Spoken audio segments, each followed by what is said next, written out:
Today our guest is Cara Martes, the head of the JustFilms program at the Ford Foundation. Cara has worn many hats in her career in terrific leadership positions in the documentary world. Before Ford, she was head of the Sundance Institute's documentary fund. And before that, for many years, she was head of POV at PBS.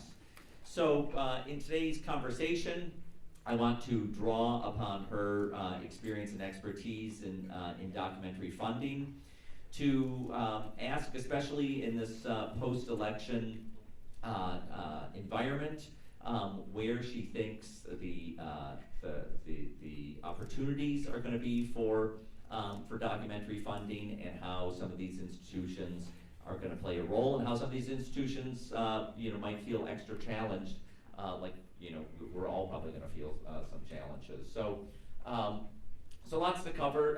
Cara, let's start with Ford, where you're at today. How Ford has a long commitment to funding documentaries. Over the years, it changes its strategies about how you deploy your resources. So where are you today with how Ford deploys its resources for documentary films? Thom, thanks so much for that question and for allowing this space. Actually, I've found that over the past week, gathering spaces and zones for people that can get out and come out and be present is really hugely helpful for all of us to be thinking through what these days are revealing to us and what we might anticipate. So yeah, Ford Foundation today, different than yesterday. I think the foundation itself is really sort of trying to reassess the strategy that Darren Walker, who was here actually opening night with Citizen Jane, it was a fantastic premiere, and thank you for that too. The foundation got it right, and Darren got it right in saying that inequality is the issue. And I think the vote was a vote because inequality is the issue, right? And we don't have to talk a long time about who voted which way and what their reasons were, but I do think that Darren's instinct and the board's instinct to say that inequality creates a vicious cycle of retribution and suffering is actually true. And one thing that it does is sort of begin to feed itself, and I think that that's what we're witnessing. I'm also seeing very much that documentary filmmakers are going to play an increasingly important role as we see the collapse of journalism, and I have no doubts that there will be a full-on attack of the press, what remains of the press, given Bannon's appointment. And I think the role of documentary filmmakers in that, who are able to sort of slip through as artists.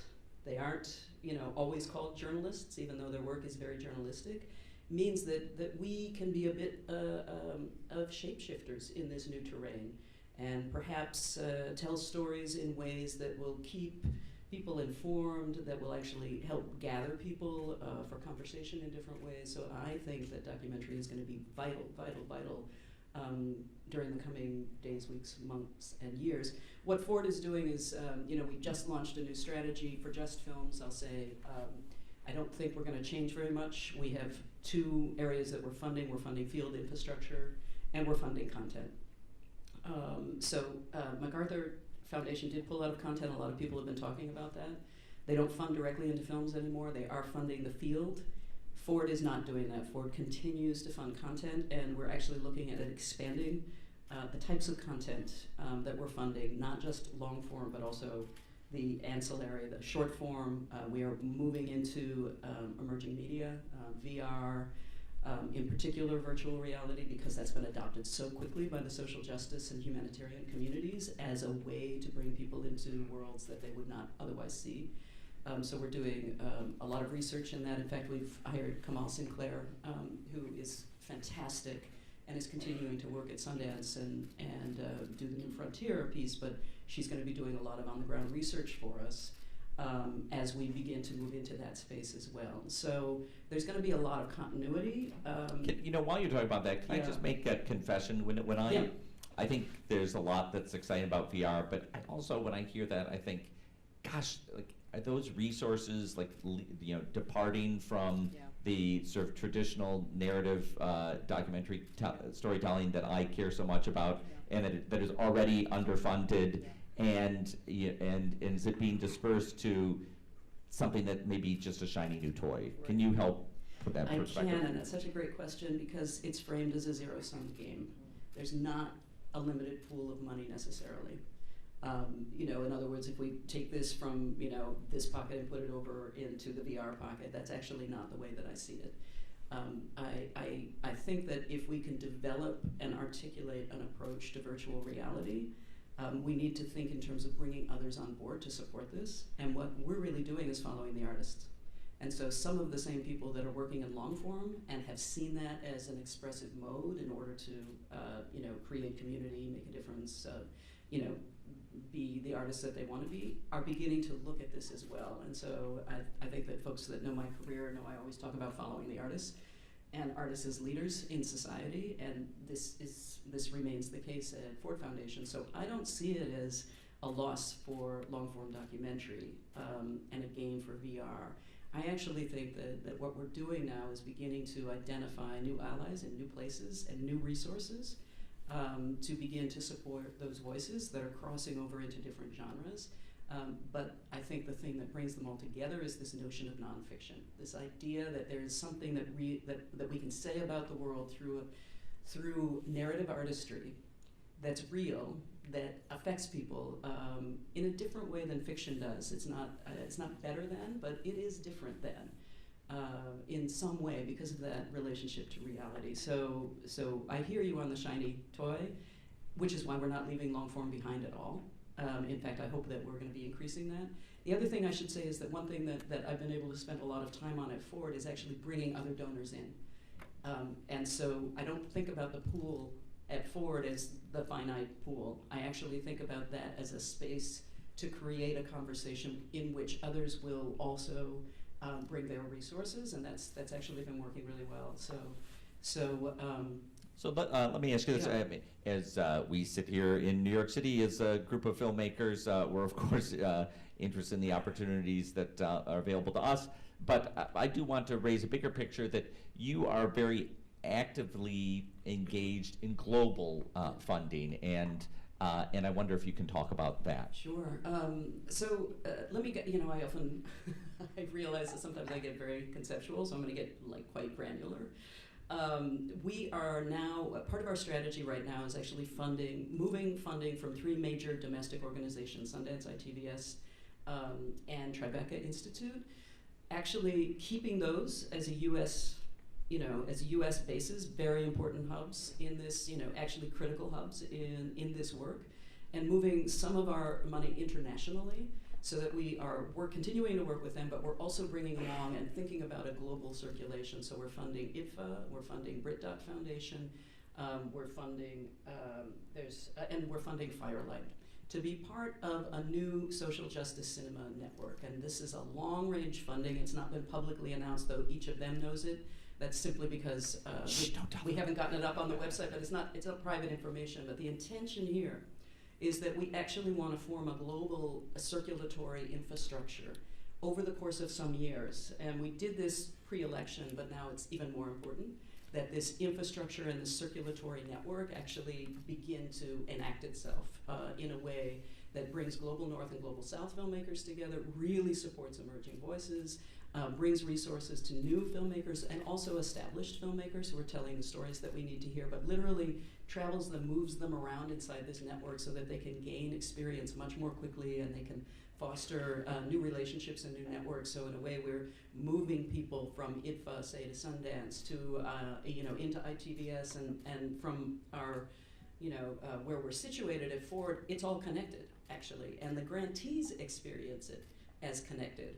I'll get my ITVS funding, then I'll go to a Sundance lab, then I'll go over to ITFA, and I'll do a producer's workshop, and we want to see that increase.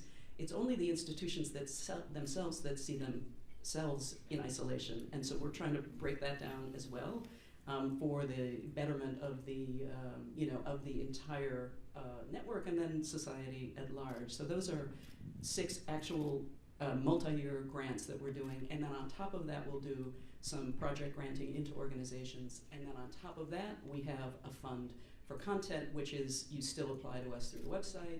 We have a review team. We work with a lot of folks in the field, and we're thinking very hard about doing first money in or doing that money when you know you don't have quite enough resource to get as good as you need it to. So it's that we have Faith in You post-production grant. That's the extra 50 or 100,000 that allows you to get a new editor on, extend your timeline, Now, etc. I don't want to get too bogged down on the details of what projects Forge is looking for. People can go to the website and they can apply. But just in general, I heard you say inequality is a big overall sense of purpose. Yeah. Is that some, for people who are thinking about applying to Ford for funds, is that a key thing that you're looking for, projects that somehow reflect that? We don't ask for projects about inequality per se. We do stress the idea of underheard or unheard stories and storytellers that we don't normally, still lifting up those stories. But we don't have a literal, if it's not exactly about inequality, we're not going to fund it. We are very much interested in the voice of artists for their own sake, and filmmakers, again, informationally, the head and the heart, doing that journalistic thing, even though they may not call themselves journalists, telling us about the world around us. So we have a broad sweep, and we fund everything from very poetic essay all the way over to really more journalistic, kind of informational. I think that there's also a misunderstanding that if you're a social justice foundation, you actually don't fund artists, who just believe in, the power of expression and the power of beauty in the world, and that's actually, in fact, not the case. So that's another kind of mythology, I think, that is important to get out there and sort of say, no, it's actually the full spectrum, and what we're really looking for are ways to reach across the divide of inequality in all of its manifestations, and you do that through connection. One thing, if I can go to what we were talking about before, for some of us in this generation, I won't say this for you, but I feel like an elder now in this community because I've been doing it for about 25 years. And I was trying to think on the way over here what this moment most reminds me of. And in my dim memory when I was a little kid, it reminds me of the Nixon moment. When we actually saw the building of a counter-narrative movement, which we now call the independent media field, it's huge now, and it has a lot of people in a lot of places. It has very strong relationships with commercial entities now that didn't when it started, and that's what I studied, and that's what I came out of. First as a practitioner, then programmer, and then broadcaster, and then artist supporter, and now funder, right?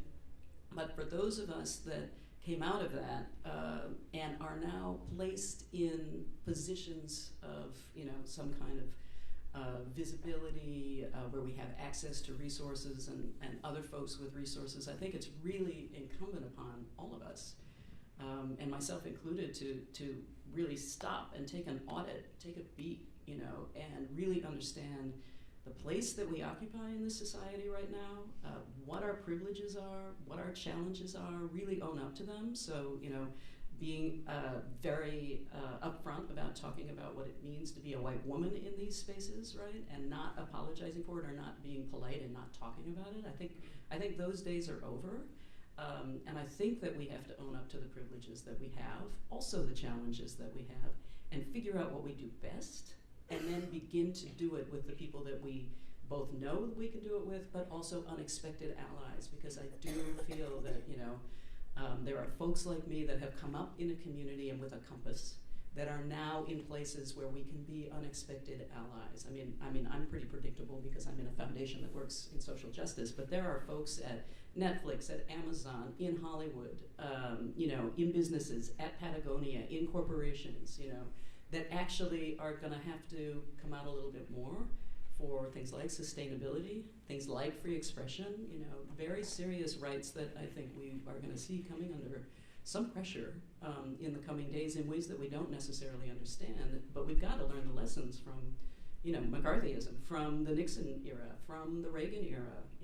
How many people suffered under those those pressures. I think we're entering those days again. And I'm not going to be a doomsayer about this, but I do think we've got to sit up. We've got to figure out what we have, and we've got to figure out what the opportunities are and what we need to protect in this, in particular in our world, for the voices of artists who are truth tellers. Well, over the course of the week on this stage, I've heard a lot of people express concern for public television that has long been an outlet, especially for minority voices.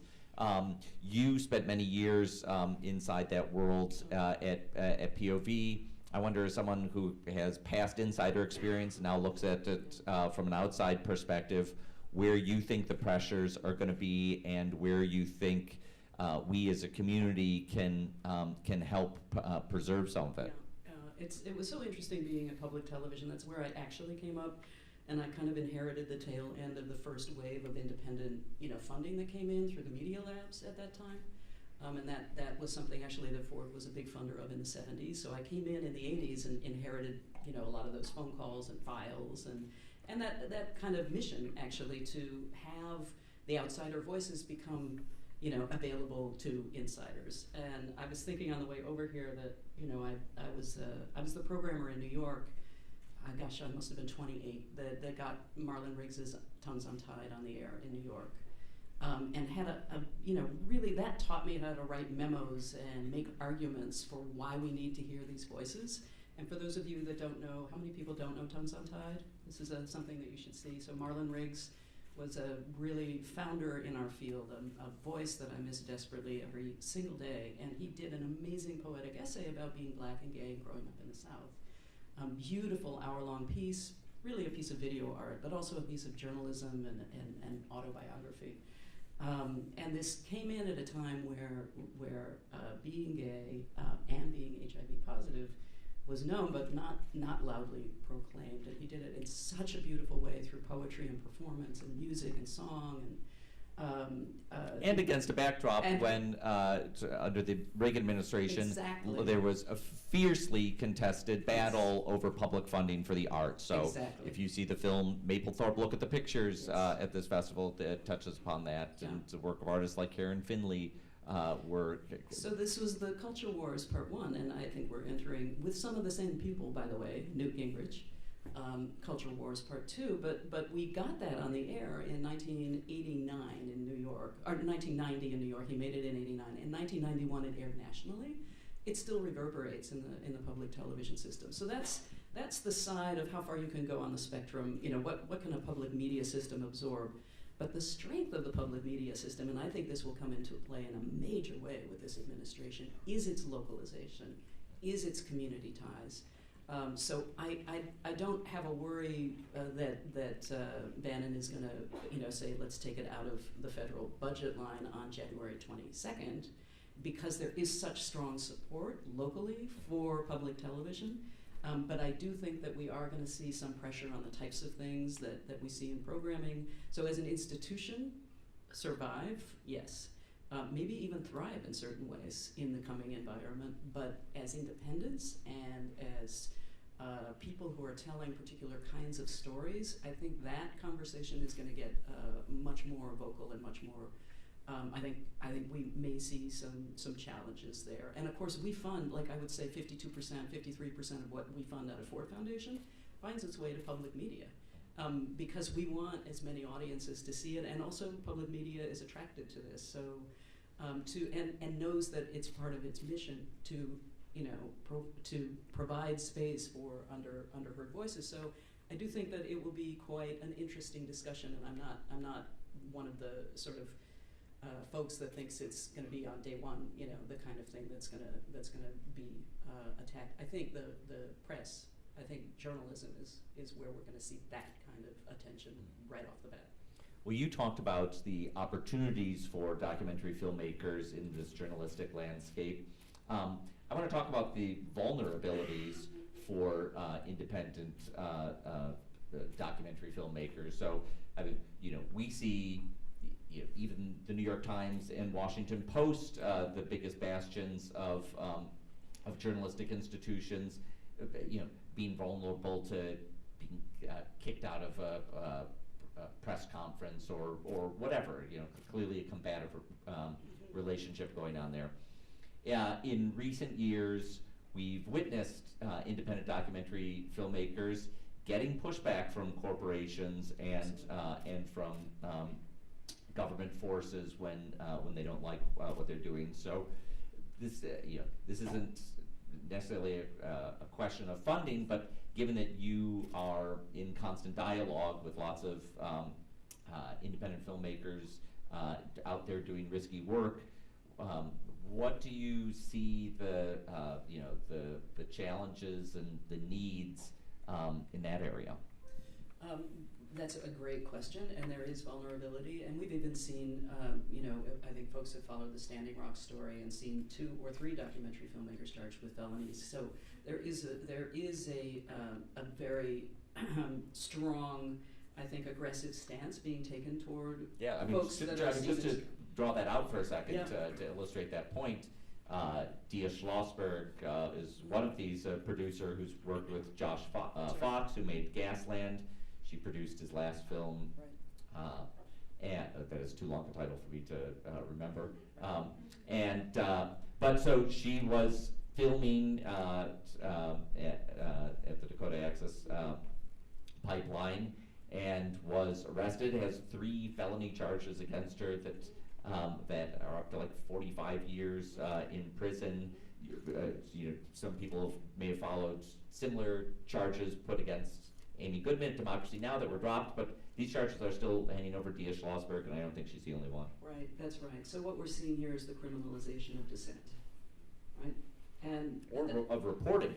I mean, both. Reporting itself, with which Amy was very clear about, which is why she went to North Dakota to face the charges and say with her very high profile, and had a judge basically say this is we're not going to accept this case, we're going to throw it out. But that is a battle that's going to, I think, we're going to see again and again and again. And look, and I don't documentary filmmakers are going to be in that space of having to assess whether or not that's a risk that they can take. That's a great chilling effect. Because I don't know if it's coincidence that Amy Goodman happened to get a better judge than Dia Schlossberg did, or if it's the fact that the Amy Goodman, they can Google her and recognize that she does have millions of followers. Right. But the net effect is that you've got someone with prominence able to withstand it, and someone who's an independent filmmaker who's going to be bearing the pressure even more. Right. So I think one of the things, I will say that one of the things that we're looking at more quickly than I was going to previously, that we were going to previously at Ford, is looking at the surrounding resources, legal resources, safety and security. So we had done some work with Freedom of the Press Foundation over the past year and a half, actually documenting the needs of artists, their subjects, and their information vis-a-vis safety and security. And so I think we're going to redouble those efforts and look also at legal resources, setting up pro bono networks. So we're really beginning to understand what these challenges might look like, after January 21st. And this is a real concern now. And I can't say anything about what our unit, Creativity and Free Expression, is going to do, or what Ford is going to do overall, but it's something that paying attention. We are working on it. We have been working on it, and now we're going to be working on it harder. All right, we have to wrap up now, but before we wrap up, I'd love to give you an opportunity to talk about a film or more than one film that you're excited about, either something that's out in the space now that you've given support to, or maybe something that's coming up in early 2017 that we should watch out for, right. Something that embodies the values that you're trying to support. Oh my goodness. Pulling out one film or one entity, one group working together. I think as a class, I would say that there are a number of films that we're supporting that are made by filmmakers who, it's sort of a second or a third film. And then there are films like Citizen Jane, which are very high production value, really beautifully done. We actually just supported independent filmmakers to do a series for Epics called America Divided, which was on the air, which is, again, following the independent talent to the places where they're now making films. That was something that we were really very excited about. We are funding in Detroit something there you go, my that hometown. Is really unique through the Detroit Working Group, and that is we've tried to imagine with Allied Media Projects there what a social justice cinema network would look like for Detroit. That was focused in Detroit with Detroit talent on changing the narrative in Detroit. And it's a multi-year grant, and it's really envisioning and sort of creating a tapestry both of people and connection that will lead to content. And that has just been astonishing how beautiful that particular grant has been. They started something called the Detroit Narrative Agency, which they call DNA, to change the narrative in Detroit. They have a beautiful website that you should check out. And these are the kinds of things that sort of meld this commitment to, you know, justice through lived experience, and also trusts leaders on the ground to do what they do best, which is to say, they don't need us solving the problems for them. They just need the resources. And so I'm very much about understanding what the needs are, identifying who the leaders are, and letting them take the lead. And that goes for filmmakers as well on the projects that we're supporting. So. Well, and you can go to the website, and we do have a PDF that lists the recent films that we've supported in 2016, and we're trying our best to keep that list updated for you. But we're not quite caught up yet, but you will at least see 2016 granting in terms of both organizations and films that we've been able to support. It's about 50 films, I want to say, this year. Well, your work at the Ford Foundation is definitely a beacon of light when we need it right now. I want to thank you very much for joining us. Thanks to you. Cara Thank Martes. You all.